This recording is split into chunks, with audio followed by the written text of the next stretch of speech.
Welcome. If you want to get LED keyboard on your Motorola Moto E6 Play, at the first you have to go for the Play Store. After that, let's click on the search pool and type LED keyboard. We have to get this application from Basic Studio.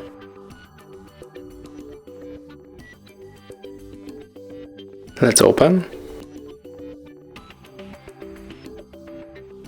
Click right here, click OK 2 times, tap on the switcher, and right now we have to click this OK 2 times, select input options and switch to LED keyboard.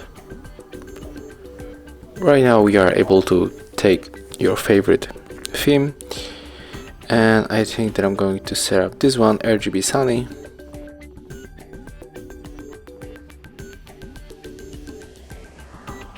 So click on the theme that you want to set up, then tap to download.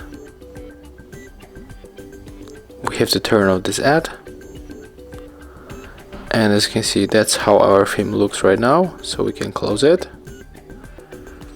And when you enter for the messages, for example, where we are able to use our keyboard, you can see how our keyboard theme has changed.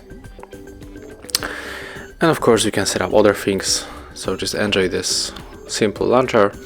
Thank you guys for watching, leave thumbs ups, comments and subscribe to our channel.